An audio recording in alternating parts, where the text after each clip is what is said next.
Isang maimpormasyong gabi, Luzon, Visayas at Mindanao. Ako po si PCOO Assistant Secretary Kris Ablan. At ito naman po ang inyong programa na tututukan tuwing linggo dito sa IBC 13. Sa ating episode ngayon, tatalakayin natin on point ang mga issue at impormasyong bumabalot sa partikular na ahensya ng ating pamahalaan. At syempre, diretsong sagot mula mismo sa ahensya ang ating ihahain sa inyo. Hihimayin din natin ang mga detalyeng maaring may ibang kahulugan o konteksto para mas maipaliwanag natin sa ating mga kababayan sa pinakamabisang paraan. Ito po ang programang sumasalamin sa tama, maayos at may malinis na layunin. Ito ang FYI.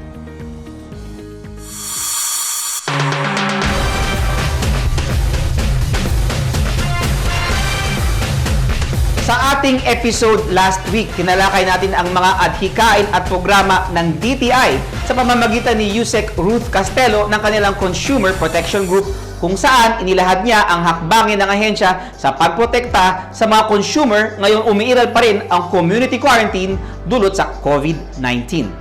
Ngayon naman ay panibagong usapin ang ating tatalakayin na may kinalaman sa pagtatrabaho.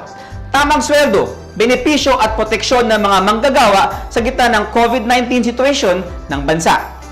Ano nga ba ang pangunahing tungkulin ng ahensyang bisita natin ngayong gabi sa FYI? Panoorin natin ito.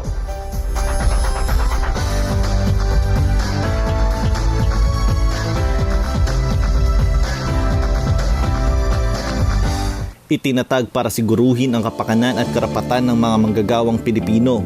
Ang Department of Labor and Employment o DOLE ay unang nabuo sa bisa ng Philippine Legislature Act 4121 noong December 8, 1933 bilang Department of Labor. Taong 1978 nang ginawa itong Ministry of Labor hanggang taong 1980 nang ito ay maging Ministry of Labor and Employment. Nang ipasa naman ang Executive Order No. 126 noong 1986, tuluyan itong tinawag na Department of Labor and Employment ang pangalan ng ahensya hanggang sa kasalukuyan.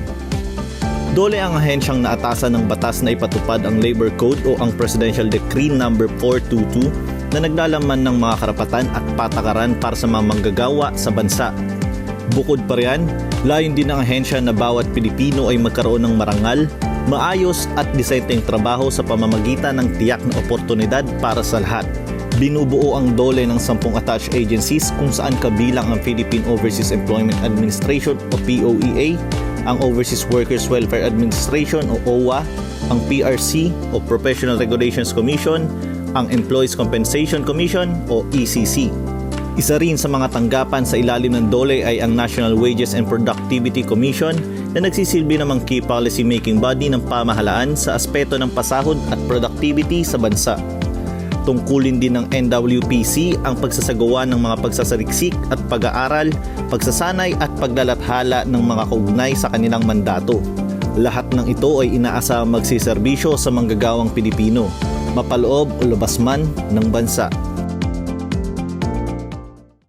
Para mas may paliwanag pa ng wasto ang karapatan ng mga manggagawa at ilang pang kaugnay na talakayin tungkol sa mga programa ng Department of Labor and Employment kaugnay ng COVID-19 pandemic, please welcome via Zoom si DOLE Undersecretary for Wages and Productivity, Legislative and Internal Auditing Cluster, Asec Joji Aragon. Maraming salamat po sa pagpapaunlak sa FYI, Asec Joji.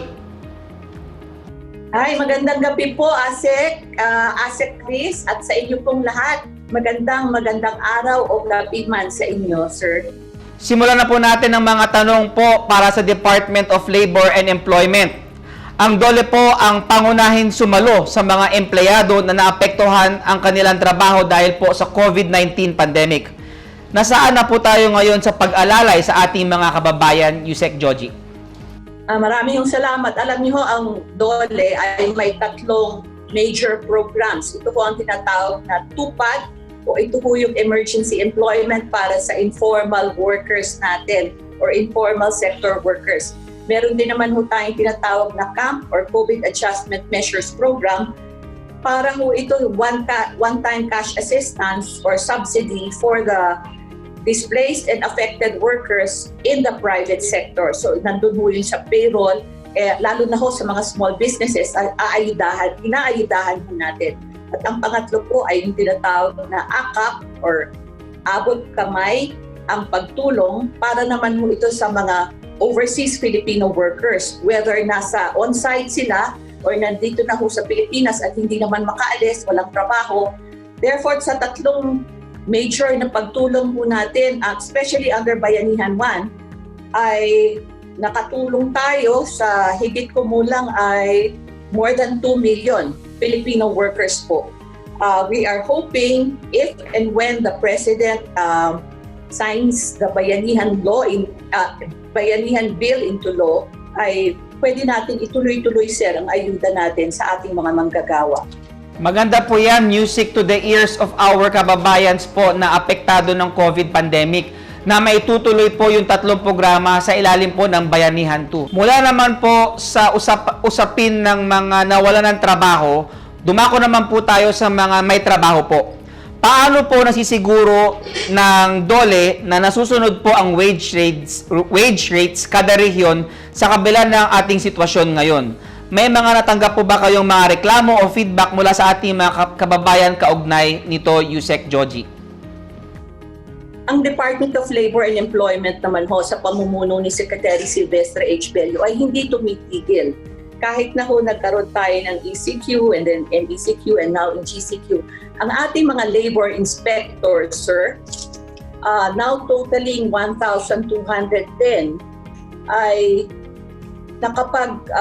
nakapag-inspect na sa mahigit kumulang ay 35,729 establishments. And this cuts across, hindi lang ho ito maliliit o medium size, even the large establishments. At ito ho ay hybrid sa pamamagitan ho ng virtual at physical inspection and assessment ay nakakapunta ho ang ating 1,210 labor inspectors. At dito ho natin nakikita na in terms of OSH, halimbawa, or Occupational Safety and Health standards na under the Labor Code and under the new law of OSH, ay nakakapag-comply ho sila. In fact, we had a 78% compliance rate on OSH. Siguro ho dapat ayudahan natin sila on other general labor standards like compliance with the minimum wage. No, alam naman mo natin meron tayong wages according to region, pero in this time of pandemic, alam din mo natin na medyo nahihirapan, especially the small, the micro, and the medium enterprises. Kaya tinutulungan din mo natin sila to be able to cope with the hard times, sir. What I am saying is the OSH has actually registered more compliance as compared to the other general labor standards like minimum wage. But we understand that because we are in a time of pandemic, sir. Dapat magtulong-tulong lang po tayo na makaagwanta and to rise above the situation. Related po sa OSH, Yusek Joji, bilang bahagi po ng new normal setting, inadapt po ng mga kumpanya, mga businesses po at opisina ng pamahalaan ang iba't ibang work schemes. Meron po bang rekomendasyon ang DOLE na madagdagan po ng benepisyo ang mga empleyado kung sila ay nagkatrabaho on-site? Titignan po namin yung niratipikahan na Bayanihan 2 or Bayanihan to Recover as One Act. Niratipikahan po ito ng Senado just late last week. The House of Reps, the lower house is about to ratify as well and then for submission to the President. No? Nakita ho namin doon na dun sa Bayanihan 2, ang hazard pay ho to be enjoyed both by the government or the public and the private sector is actually proposed. And therefore, they will enjoy hazard pay for the frontliners, no? The health workers in the frontline service, whether they're in government or in private sector, will enjoy the hazard pay as well as the special risk allowance. Sa amin po ay malaking tulong ito because sila ho ibig sabihin ho nito ay sila ay makaka-benepisyo ng mas mataas. Lalo na sila ho ang tumutulong sa atin na yung mga panahon ito, yung ating mga frontliners na health workers, sir. So yan po, palagay ko, pag nagpirmahan mo yan, ay they can look forward to something in terms of upgrade, in terms of their hazard pay and special risk. Maganda po yan, Yusek Joji. Abangan po yan ng ating mga kasamahan ng mga frontliners. Ang hazard pay at special risk allowance under Bayanihan to Recover as One Act or Bayanihan 2. Susunod, alamin natin ang mga boses ng ating mga kababayan sa sagot, opinyon at suwestyon. Huwag maglilipat ng channel dahil magbabalik po ang FYI.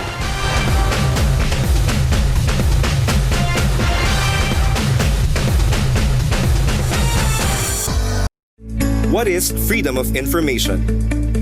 The Executive Order on the Freedom of Information mandates government institutions under the executive branch to provide the public access to information. Information means records, documents, papers, and government research data. Through the FOI, every Filipino can now access records of the executive branch. To know your government better, visit www.foi.gov.ph for more details on the FOI.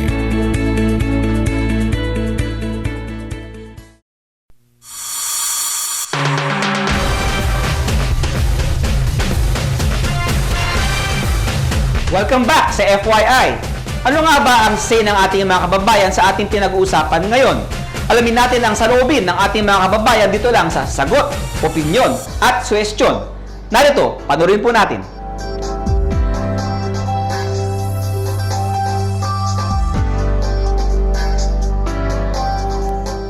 Magkakaroon po ba ang DOLE ng isang virtual job fair?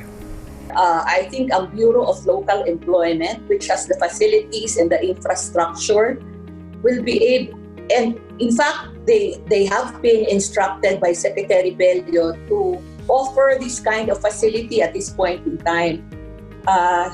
Hindi lang po ito pang malawakan, kundi even siguro on a regional basis or even siguro company basis.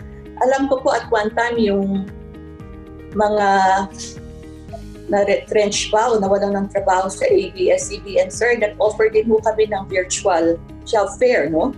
Sinasabi ko po, at this point in time, when automation and digital service is required, because hindi naman po tayo lahat pwede magsama-sama based on social distancing protocol, we are very willing to offer online job assistance, and that includes virtual job fair, possible matching. Sana ay meron din po tayong programa o ayuda na nakalaan para sa ating mga informal worker. Under the TUPAD or emergency work for workers in the informal sector, meron po yan. Ito po yung, nung naka-ECQ po tayo, ang binigay po naming activity was to disinfect homes in our individual homes in the immediate vicinity. And we were paying them minimum wage a day. So kung nag-offer po tayo ng days, ay sa NCR, 537 pesos times 10 days. Binabayaran po namin sila ng ganyan. Yung mga ambulant workers, yung mga nagtitinda ng taho or nagtitinda ng puto, sari-sari store, ay papasok po diyan sa natawag na TUPAD or emergency work. Ngayong panahong ito, in preparation mo sana for a possible Bayanihan 2, we will try to introduce some new reforms, like for example, provide some new improvements for the profiling of our beneficiaries. Also for our database, we will ensure that there will be no duplication, na nakatanggap na noon ay makakatanggap pa ngayon. At meron din po tayong tinatawag na closer coordination with the industry players for better targeting. So ngayon mo ay mas matatarget na natin kung sino-sino ba. Madami pa po diyang freelancers na noon, tinitignan natin, may employee-employee relationship pa po kayo. Nasa payroll ba kayo? May SSS pa kayo? Or may BIR? Nasa BIR list?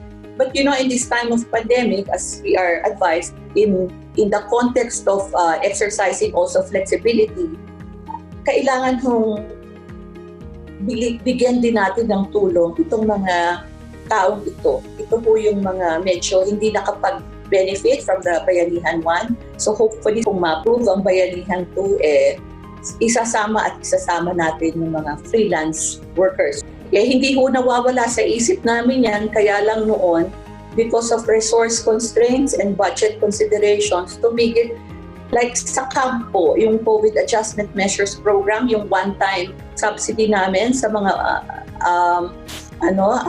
formal workers. Ang natanggap po namin ay around 1.6 million applicants. Pero ang naayudahan lang po namin, given the money that we had or the budget that we had, was something like 600,000. Therefore, nandito pa ho sa data or database namin yung 1 million at nagkaroon naman ho kami ng data sharing with the DOF and SSS. Out of the 1 million, I think ang naayudahan nila under the small business wage subsidy was something like 190,000. So ito ho and the new applicants, yung natira ho, yung balance dito sa 1M, plus yung the new applicants, hopefully, we can service all of the eligible applicants na sir and pay them as part of the camp. So, but the tupad sa informal sector ho goes on and we will have better activities for them dahil ngayon ho ay wala na naman tayo sa ECQ. So we have greater mobility now, although may constraint pa rin ng konti sa transport. Magandang umaga po. Nais ko pong malaman kung posible kayang subukan ng pamahalaan ang pagpapatupad ng Universal Basic Income Scheme. Halimbawa, ang isang mamamayan, may trabaho man o wala, malaki man ang kita or hindi, ay makakatanggap ng 500 pesos mula sa Estado sa loob ng 1 taon para sa kanyang financial security. Salamat po.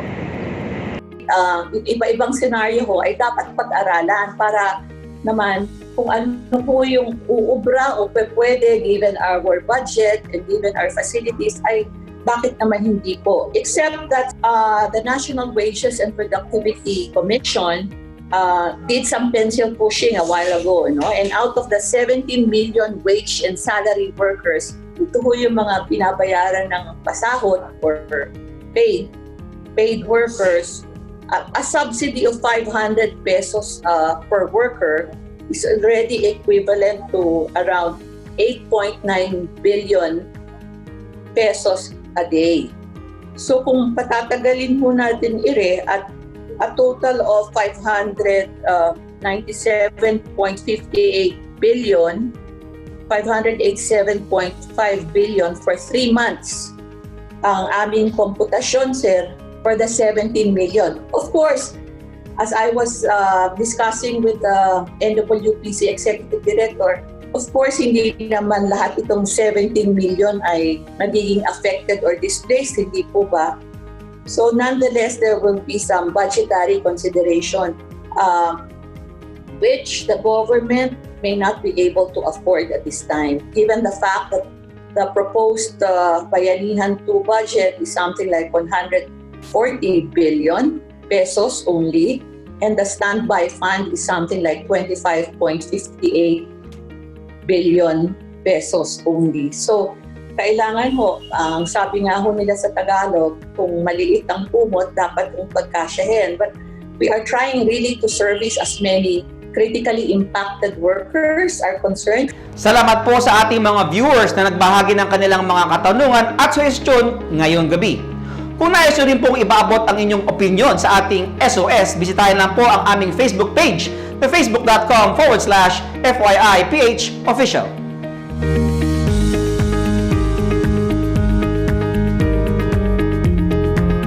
Para naman po sa mga work from home. So from frontliners to those who are working from home po, ano naman po ang posibilidad po na may adjustment sa sahod o benepisyo dahil nasa bahay lang po sila? Ibig sabihin po ba, Yusek, bababa ang kanilang sweldo? Ano po ang pananaw ng DOLE para dito?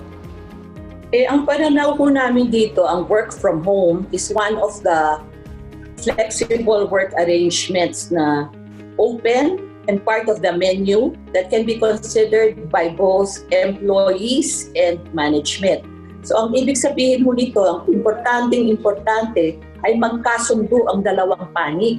magkaroon sila ng mutual agreement. So halimbawa, sir, they can engage in forms of flexible work arrangement, kunwari reduced work days, or every other day na laang ang pasok, or reduced number of working hours. Pwede rin iba-ibang klase. Basta ang keyword dito ay nagkakasundo ang employee. Kunwari siya ay gusto talagang mag-self-quarantine sa bahay. Ayaw niyang magkaroon ng possible infection. And yung employer naman, kunwari medyo distressed. Kunwari sinasabi niya, ako'y hirap na magpasweldo. So I need some respite. And therefore, may I request you, Mr. Juan de la Cruz, pag nagkasundo po sila, sir, kami naman mo as DOLE, we will abide by that, we will honor that, basta i-report lang sa amin. Ngayon, ang second question nyo, pwede bang ma-reduce ang benefits? Nung una nagbigay kami ng DOLE advisory na nothing will go beyond the minimum standards, especially on wages. Ano po yun? Kunwari sa NCR, sir, 537 pesos ang pinag-uusapan nating minimum wage sa NCR. Pwede pa ho ba siyang bumaba sa 537? Ang original answer po namin ay hindi na. Kasi kumbaga ito yung pinakasahig of floor. Hindi po ba? Pero kunwari, nagkasundo sila noon prior to pandemic na magbibigay ako ng isang sakong bigas or 25 kilo of rice as an extra benefit. At during this pandemic, ang sabihin ng employer, kunwari ako, sir, sabihin ko, ay hirap na ako. At ako naman ay ang aking financial standing ay medyo hirap na. Basta nagkasundo, sir, yung dalawa, ay pwede nating i-honor yon. What we are saying is, we need flexibility at this point in time. Hindi po ba? So that pare-pareho ho, both labor and ang kanilang management ay parehong mag-survive nitong pandemya na ito. So kami ho, we will try to be as rational as possible, to be as flexible as possible. Ang hinihingi lang po natin, mag-report po sila para makita naman po namin at ma-assess ano po ang sitwasyon all over the Philippines. Nako, Yusek Joji, naubusan na po tayo ng oras. Para po sa ibang mga tanong, no? Saan po ba maaring i-contact ang DOLE for employment concerns of our viewers? Si Secretary Silvestre Bello ho ay nag-put up ng command center. So any kind of question ho, whether this is about repatriation or wages, labor standards, employment, ay pwede silang tumawag sa command center. Meron din mo tayong hotline, yung 1349 na hotline. At so itong dalawang mekanismo na ito ay tutulong mo sa ating publiko na masagot ho ang kahit na anong tanong nila. At ang kabilin-bilinan ho sa amin ay sana ay lagi naming sasagutin ang mga tawag at kung hindi na sila mag-aantay. There was a time kasi ho na nagkaroon ho kami ng surge in calls. I think we were logging something like 7,000 a day. And this was during the peak of Bayanihan 1. But now, we have ironed out the technical kink or the glitches, and therefore we do promise the public or the publics that we will be as responsive as we can given the command center and the DOLE hotline 1349. Any parting words po, Yusek Joji, para sa mga viewers ng FYI? Ang masasabi ko lang po, ang gobyerno led by the President Rodrigo Duterte at sa DOLE naman ho is led by Secretary Silvestre Bello. Hindi ho kami hihinto. Araw-araw ho kami pumapasok at ang aming mga hotlines at command center are 24/7. Given some constraints that are natural and germane to the work and to government, nakikiusap po kami na makipagtulungan ho rin kami sa inyo, sa employer at sa manggagawa para ho tayo ay ma-surmount natin o ma-transcend natin itong difficulty na pare-pareho naman ho natin dinaranas. yaan niyo ho, we will do our best effort to be of service to you. Thank you so much, Asec Joji, for joining FYI tonight at sa pagsagot sa mga tanong ng ating mga kababayan. Malaki ang responsibilidad ng DOLE sa mamamayan dahil kasama sa mga layunin to ang mabigyan ng desente at marangal na trabaho ang bawat Pilipino. Dahil sa COVID-19 pandemic, ang ilan sa ating mga kababayan ang hindi inaasahan na mawalan ng hanap buhay. Kaya sa pamamagitan po ng DOLE at mga attached agencies nito, sinisiguro at sinisikap ng gobyerno na makahanap ng solusyon at maramdaman ng bawat manggagawang Pilipino ang malasakit at pagkalinga ng pamahalaan. Sa ating pagbabalik, let's browse some comments and reactions mula sa ating mga netizens. Dito lang yan sa FYI.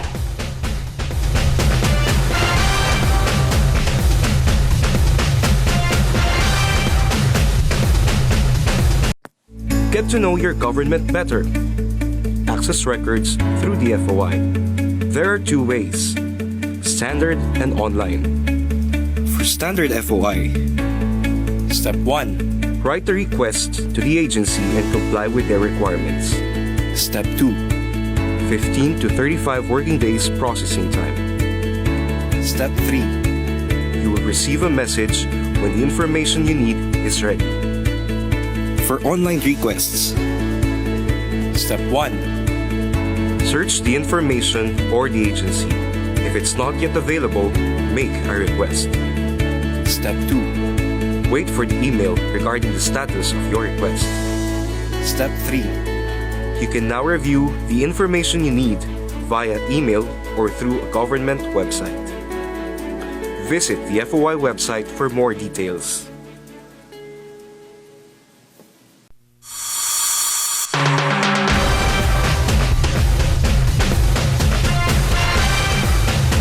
Nagpapatuloy po ang FYI. Kanina napanood natin ang opinyon at suhestyon ng ating mga kababayan. Ngayon naman, silipin natin ang mga gustong i-share ng mga netizens. Oras na para basahin ang inyong mga post at thoughts dito lang sa Share Ko Lang.